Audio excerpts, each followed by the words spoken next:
Cordial saludo. Mi nombre es Judy Jimena Ortiz Rojas. En este momento voy a hacer una breve exposición sobre los cimientos básicos de la inteligencia según Howard Gardner en el curso de guitarra. Universidad Nacional Abierta de Distancia UNAD. De acuerdo al doctor Howard Gardner, se tiene que los cimientos básicos de la inteligencia nos habla de que las ciencias biológicas ofrecen una explicación convincente de los fenómenos intelectuales. Es decir, durante sus investigaciones, el doctor Howard Gardner pudo darse cuenta de que la mayoría de los fenómenos a nivel de la construcción de la idea de inteligencia venían también orientados desde un componente fisiológico y neurológico. Pues esto a nivel de todas las investigaciones que él realizó en personas que tenían algún tipo de discapacidad o algún tipo de alteración a nivel neurológico por accidente o algún tipo de situación traumática. De acuerdo a esto, él se dio cuenta de dos posturas. La primera, que es la flexibilidad del desarrollo humano, que nos habla de que se pueden alterar los potenciales o capacidades intelectuales de un individuo o un grupo de individuos mediante diversas intervenciones. Entonces, él nos habla de que un individuo al sufrir algún tipo de intervención, algún tipo de alteración a nivel neuronal, a nivel cerebral, digamos que el mismo organismo adquiere una facilidad o una plasticidad a nivel cerebral que puede ejecutar las acciones, digamos que puede potencializar algunas otras habilidades o capacidades que compensan un poco las perdidas. Eso lo vamos a ver ahorita. Y la segunda nos habla de la identidad o naturaleza de las capacidades intelectuales, que nos habla de que existen mecanismos de procesamiento de la información de propósito general a los que se les puede dar un número grande o quizás infinito de usos. Entonces, de acuerdo a la teoría expuesta por el doctor Howard Gardner, en cuanto a la flexibilidad del desarrollo humano, como lo podemos ver en la imagen, nos habla de que existen unas capacidades de realización por medio de un sistema sensorial, que todo nuestro cuerpo está compuesto por un sistema sensorial que es por donde se entra toda la información a nuestro cerebro y que digamos que al existir un daño a nivel neuronal, entonces puede ocurrir un aislamiento por daño cerebral de algunas zonas del cerebro, entonces digamos que una facultad del cerebro puede ser dañada, pero puede ser independiente a las otras zonas del cerebro. Él nos hablaba de algo que conocemos comúnmente como la plasticidad neuronal, que es la capacidad que tienen las neuronas de poder ejecutar unas acciones o digamos compensar algunas acciones que fueron dañadas a través del daño cerebral. Entonces, en este caso, como podemos ver, este proceso nos adquiere una flexibilidad del desarrollo humano porque el individuo, al haber perdido algunas capacidades en su desarrollo, va a tener que potencializar algunas otras que compensan esa capacidad perdida. Digamos a nivel de un daño frontal, entonces en la capacidad lógico-matemática, entonces el cerebro al tener un tipo de alteración de este tipo, entonces él potencializa las otras áreas del cerebro para que puedan compensar el daño en este aspecto, ¿no? Puede ser a nivel verbal lingüístico, bueno, algunas áreas como, como la amígdala cerebral al interrelacionarse con las demás personas, en cuanto a lo que tiene que ver también con la inteligencia espiritual, bueno. Lo que él decía era que al haber una afectación en una de las áreas del cerebro, entonces se compensaba otra área. Entonces, pues, como podemos ver, existe una operación modular o conjunto de operaciones que son identificables y él nos hablaba de que existían los idiots savants o los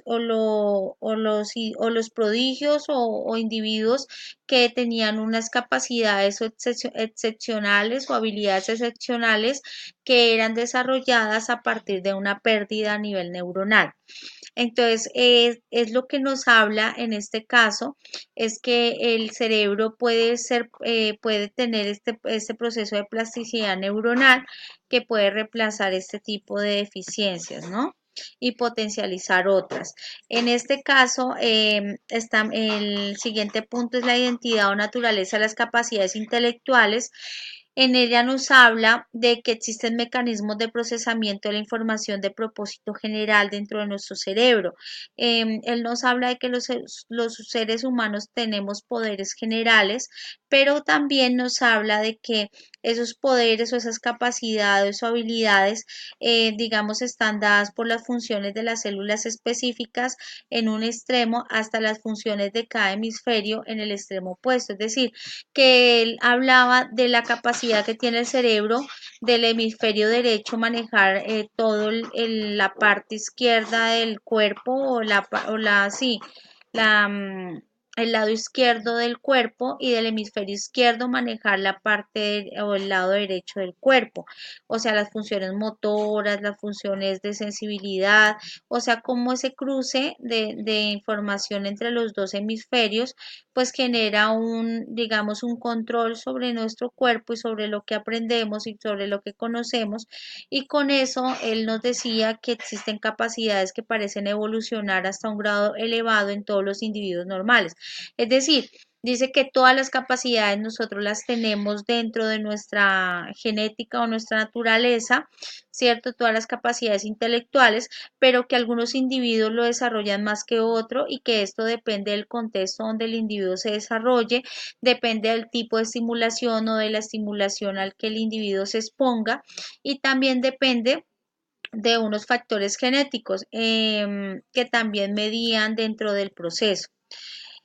Tenemos en cuanto a lo que él habla en las lecciones de la genética, en la construcción de ese constructo de inteligencia, que la estructura del organismo está determinada según las contribuciones genéticas de cada uno de los padres, y él habla él, pues obviamente menciona lo que ya conocemos que es el fenotipo, y él nos habla de que existen características que son visibles del organismo y que son expresadas en un ambiente dado, y que esas características, digamos, que tiene el individuo, son fundamentales para considerar el perfil conductual, es decir, para entender la conducta de ese ser humano y para entender los pensamientos de ese ser humano que también depende, como ya lo mencionamos, de sus características a nivel genéticas, pero también están expresadas dentro de ese ambiente que tiene el aspecto comportamental. También está mediado por factores de cultura que también están integrados dentro del constructo de inteligencia y dentro de la capacidad de los individuos de solucionar los problemas de manera asertiva.